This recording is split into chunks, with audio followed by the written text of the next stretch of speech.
Hi, it's Lynn Shuck with Healing and Balance, and we're going to be looking at a way to work on ankle flexion with a couple variations on the theme.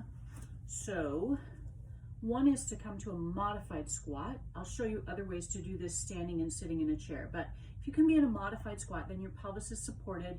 You're not having to use your leg muscles to hold yourself up, but you do want to pull your feet back as far as your feet go without your heels coming up, wherever that is.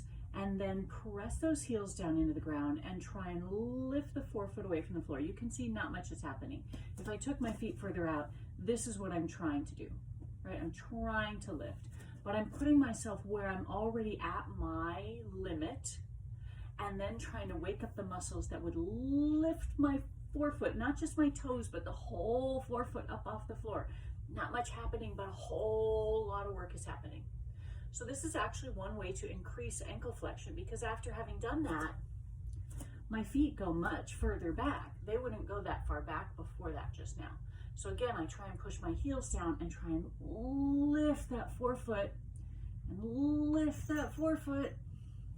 This is so hard. And then maybe they go further back, and what do you know, I'm getting closer to a squat with my heels on the ground, but I'm still not there. This is just working on ankle flexion, building the strength to support getting my legs there. As I said, you can do this sitting in a chair. If you don't have enough hip and knee flexion to get down that low on the ground, then you grab a chair, you sit forward on the seat, you pull your feet back as far as you can, and again, you try and lift the forefoot off the floor, and lift the forefoot, and lift the forefoot, and again, look like nothing. It's really hard work. I could continue to change the position I do this in if I were to put my foot on a surface that's high enough that I'm in ankle flexion, more than just standing on the floor.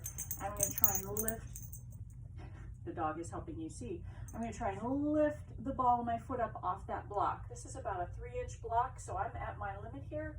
And again, not much happening, but boy, a lot is happening in my lower leg and foot. So give that a try, see what you can do, see how that impacts your ankle flexion. Maybe you're working on ankle flexion to be able to do a squat. Maybe you're working on ankle flexion to get your heels closer to the floor in downward dog. Lots of places where ankle flexion is useful in a yoga practice, but also in daily life. Getting in and out of a chair requires ankle flexion. Going up and down the stairs, especially down, requires ankle flexion. So this just might make your ankles move a little better during your day. Give it a shot.